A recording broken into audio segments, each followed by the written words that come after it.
Assalamualaikum warahmatullahi wabarakatuh. Perkenalkan, nama saya Kartika Chandra Kirana dengan NIM 220810201252. Di sini saya akan memaparkan materi mengenai kapital struktur atau struktur modal guna memenuhi tugas UTS Manajemen Keuangan Lanjutan kelas D. Saya dari program S1 Manajemen FEB UNEDS. Di sini saya akan menjelaskan mengenai pengertian dari struktur modal. Struktur modal adalah perimbangan antara penggunaan atau pemakaian pinjaman jangka panjang dengan penggunaan modal milik sendiri. Maksudnya adalah berapa besar modal sendiri dan berapa besar utang jangka panjang yang akan digunakan perusahaan sehingga bisa menjadi baik dan optimal. Dengan adanya struktur modal yang optimal, maka suatu perusahaan akan menghasilkan tingkat pengembalian yang sangat optimal pula, sehingga bukan hanya perusahaan yang dapat memperoleh keuntungan, tetapi para pemegang saham juga ikut memperoleh suatu keuntungan tersebut, menurut Brigham dan Huston 2006. Slide selanjutnya yaitu urgensi struktur modal. Debt to equity ratio atau disebut dengan singkatan dari DER. Menurut Alwi, analisis struktur modal sangat penting bagi perusahaan karena keputusan tentang debt to equity ratio tertentu akan mempengaruhi keadaan perusahaan dalam persaingan yang sangat ketat seperti sekarang ini. Debt to equity ratio mengindikasikan penyediaan dana oleh pemegang saham terhadap pemberi pinjaman. Saya akan menjelaskan mengenai faktor-faktor yang mempengaruhi struktur modal. Yang pertama yaitu likuiditas. Nilai likuiditas perusahaan ini akan mempengaruhi bagaimana perusahaan dalam pengambilan keputusan atas struktur modal perusahaan. Likuiditas ini diambil menjadi salah satu variabel yang mempengaruhi struktur modal karena secara langsung likuiditas memperlihatkan hubungannya dengan penggunaan aset dan utang yang dimiliki oleh perusahaan. Yang kedua yaitu stabilitas penjualan. Penjualan yang stabil itu akan mempermudah perusahaan dalam mengambil utang yang besar sehingga perusahaan ini itu tidak akan takut dalam mengambil utang yang besar. Yang ketiga yaitu struktur aktiva, di mana dapat dijadikan jaminan pinjaman utang. Struktur aktiva ini itu diperkirakan dapat mempengaruhi struktur modal karena dengan adanya aktiva tetap yang cukup besar oleh suatu perusahaan akan meningkatkan keyakinan pemberi pinjaman karena perusahaan memiliki aset yang dapat dijadikan sebagai jaminan atas pinjaman yang diajukan. Yang keempat yaitu profitabilitas, di mana dengan tingkat profitabilitas yang tinggi ini diharapkan perusahaan dapat menekan penggunaan utang jangka panjang karena perusahaan dapat meningkatkan persentase jumlah laba yang dimiliki untuk menjadikannya modal bagi perusahaan. Tingkat profitabilitas ini akan mempengaruhi tingkat penggunaan utang jangka panjang serta mempengaruhi keputusan struktur modal perusahaan. Yang kelima yaitu pajak. Dalam penggunaan utang besar dapat mengurangi kewajiban dalam membayar pajak.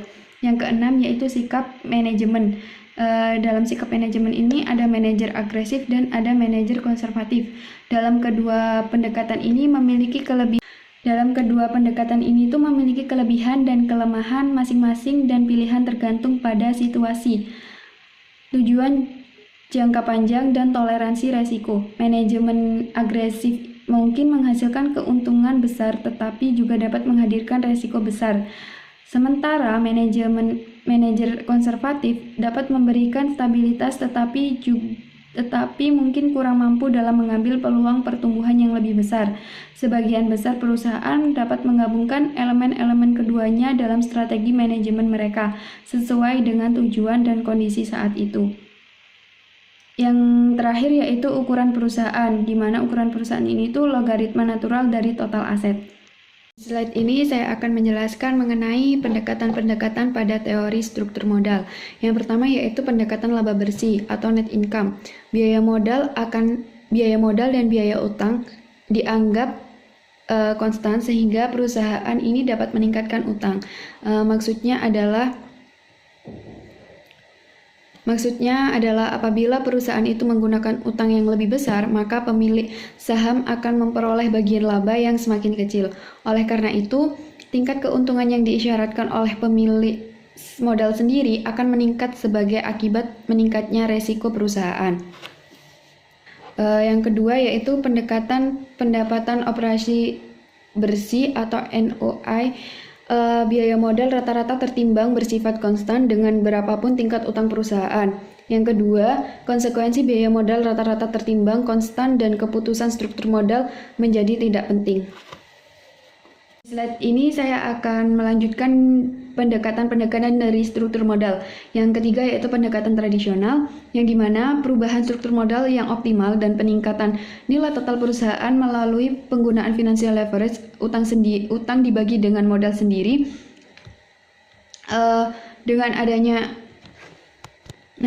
Dengan menggunakan pendekatan tradisional bisa diperoleh struktur modal yang optimal, yaitu struktur modal yang memberikan biaya modal keseluruhan yang terendah dan memberikan harga saham tertinggi. Hal ini disebabkan karena berubahnya tingkat kapitalisasi perusahaan, baik untuk modal sendiri atau pinjaman setelah perusahaan merubah struktur modalnya melewati batas tertentu.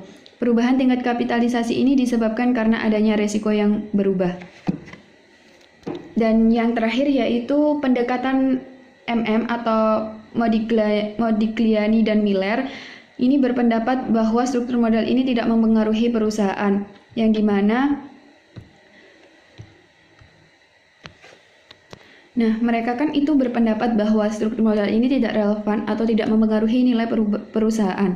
MM ini mengajukan beberapa asumsi untuk membangun teori mereka menurut Brigham dan Huston 2006, yaitu yang pertama, tidak terdapat agency cost, yang kedua tidak ada pajak, yang ketiga investor dapat menggunakan utang dengan tingkat suku bunga yang sama dengan perusahaan, yang keempat investor mempunyai informasi yang sama seperti manajemen mengenai prospek perusahaan di masa depan, yang kelima tidak ada biaya kebangkrutan, yang keenam earning before interest and taxes atau yang disingkat dengan EBIT tidak dipengaruhi oleh penggunaan dari utang, yang ketujuh para investor adalah pre-taker.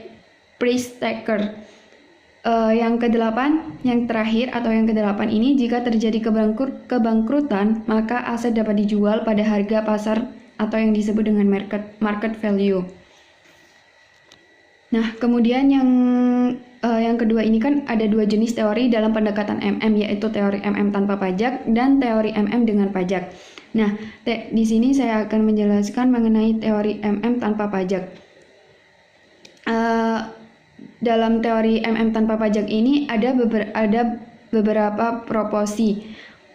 Proposisi yang pertama ini, nilai dari perusahaan yang menggunakan utang sama dengan nilai dari perusahaan yang tidak menggunakan utang.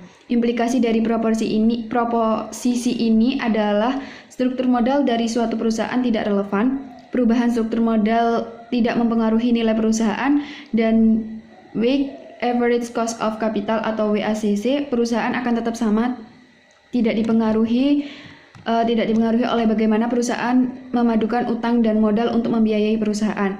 Dan proposisi yang kedua yaitu biaya modal saham akan meningkat apabila perusahaan melakukan atau mencari pinjaman dari pihak luar.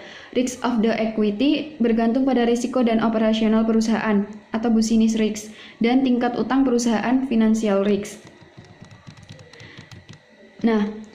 Braille, Myers, and Marcus tahun 1999 dalam AJI 2003 menyimpulkan dari teori MM tanpa pajak ini, yaitu tidak membedakan antara perusahaan yang menggunakan utang atau pemegang saham memiliki utang pada saat kondisi tanpa pajak dan pasar yang sempurna. Nilai perusahaan tidak bergantung pada struktur modalnya. Dengan kata lain, manajer keuangan tidak dapat meningkatkan nilai perusahaan dengan merubah proporsi debt dan equity yang digunakan untuk membiayai perusahaan. Dan yang kedua kan itu ada teori MM dengan pajak. Teori MM tanpa pajak dianggap tidak realistis, dan kemudian MM ini itu memasukkan faktor pajak ke dalam teorinya. Pajak dibayarkan kepada pemerintah, yang berarti merupakan aliran kas keluar. Utang dapat digunakan untuk menghemat pajak karena bunga dapat dipakai sebagai pengurang pajak.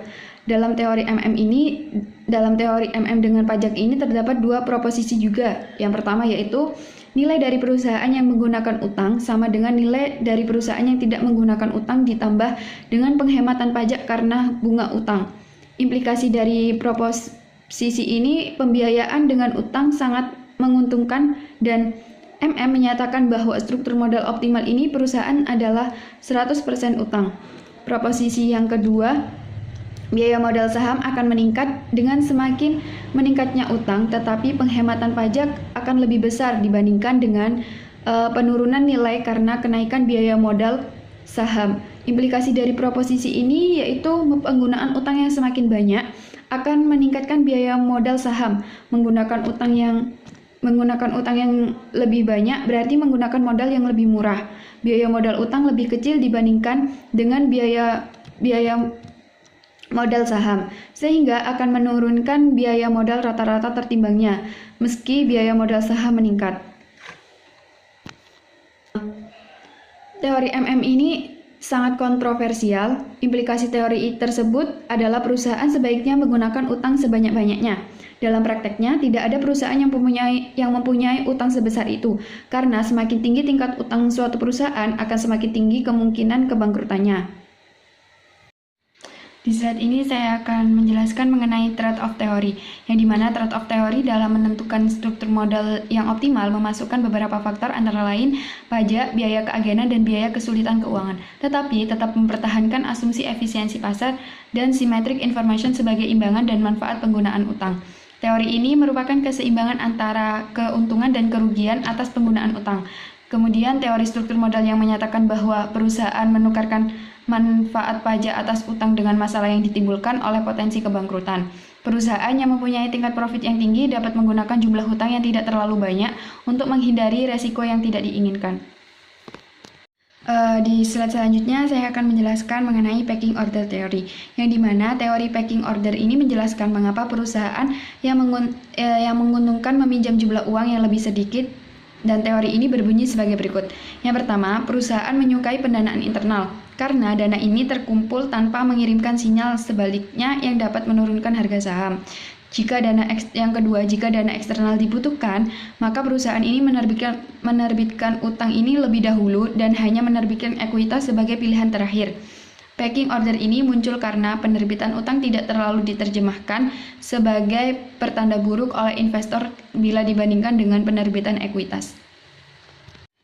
Di slide ini membahas mengenai teori sinyal, di mana sinyal adalah suatu tindakan yang diambil manajemen perusahaan untuk memberikan petunjuk bagi investor tentang bagaimana manajemen mendatang prospek perusahaan. Kemudian yang kedua, perusahaan dengan prospek yang menguntungkan akan mencoba menghindari penjualan saham dan mengusahakan setiap modal baru yang diperlukan dengan cara-cara lain, termasuk penggunaan utang yang melebihi target struktur modal normal. Kemudian di slide ini menjelaskan mengenai rasio hutang. Rasio hutang menunjukkan kemampuan perusahaan untuk memenuhi kewajiban jangka panjang, sedangkan rasio jaminan menunjukkan kemampuan untuk membayar bunga dan pokok pinjaman yang jatuh tempo. Untuk menghitung rasio hutang, manajemen menggunakan informasi dari neraca, sedangkan untuk menghitung rasio jaminan, mereka menggunakan laporan rugi laba.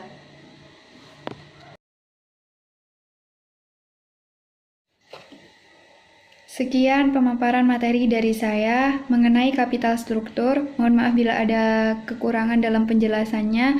Saya mohon maaf dan terima kasih buat semuanya yang sudah menonton dan mendengarkan. Semoga bermanfaat buat kalian semua. Terima kasih. Wassalamualaikum warahmatullahi wabarakatuh.